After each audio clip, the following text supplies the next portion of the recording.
In this lecture, we will learn how to switch between units. So I mean metric and imperial, commonly millimeters and inches. So we will learn how to do this in our individual designs and also how to switch units for permanent use. So by this, I mean in the user settings. So once we've opened up a new design like here, we can tell what units we're working in by coming over to the browser. And under the browser, we've got one folder here, which is document settings. If we hit the drop down next to that, it'll then detail to us what units that we're currently working in. So currently I'm working in millimeters. And if we want to change this, we can just simply left click on change active units and our toolbox pops up. We can select here centimeters, meters, inches, foot. So I'm going to stay in millimeters for the time being. So this is how we change units for an individual design. So it'll only be applicable for this design here and not for any others. But if we want to make a permanent change, i.e. all future designs to be in a specific type of units, we can come up to the top right under where our profile icon is. And if we left click on that and then hit preferences, we then have many tools pop up here. So you should be starting on the general settings here, so you can change the language and so forth. We won't go through all of these, but we will be covering quite a few throughout this course. But in terms of units, we come down to the bottom and we have the default units. So under here, if we come under design, which is what we're going to be working in this course, and here we have the option to set the default units for new designs. And again, I've got these in millimeters, but you can switch between these as you like. For example, if I change to inches and select apply, OK, I then start a new design by just selecting the new design button up here. Okay, so we're in our new design now. And if we come over to the document settings, hit the drop down, you'll then see that we're working in inches. Okay, so I'm going to switch that back to millimeters, come on the default units, design, put that back in mil, apply, OK. Close down that design, start a new one, and just make sure that's in millimeters as we can see here. So those are the two methods for switching units.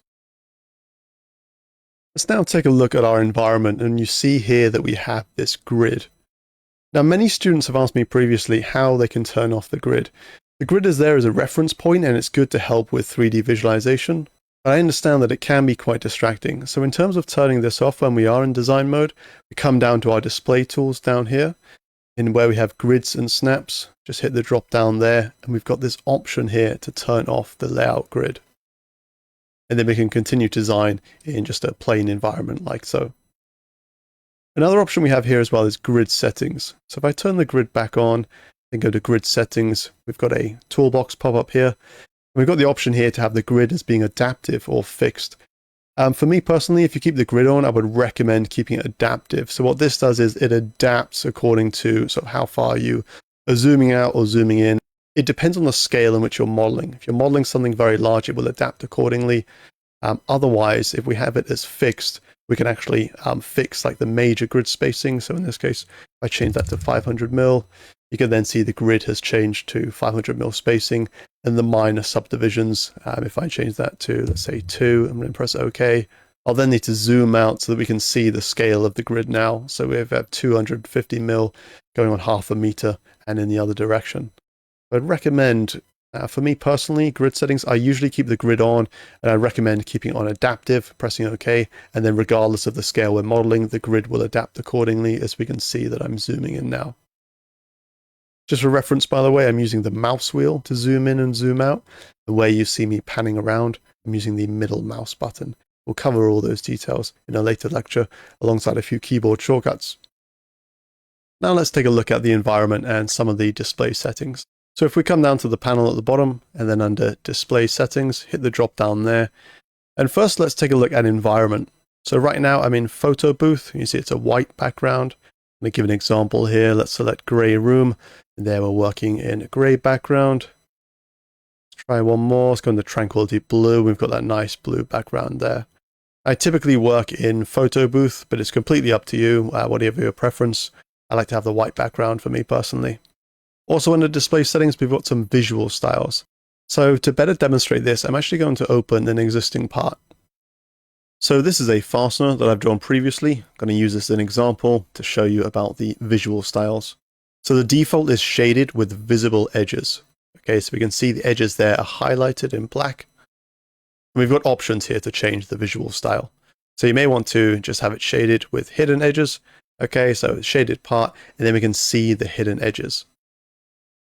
Okay, another option there is just shaded, so that's where the edges are not so visible.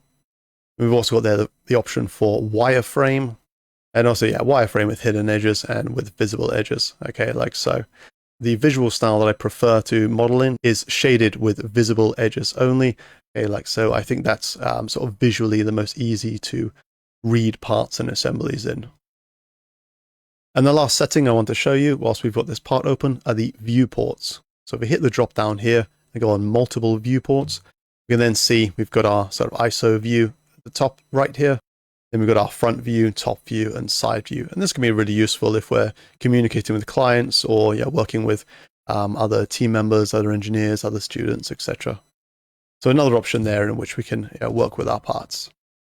And even within each viewport, we can edit them. So for example, if I jump over to, we're now looking at the top view, okay, I can move this around and make any edits or show any visuals, and likewise for the others.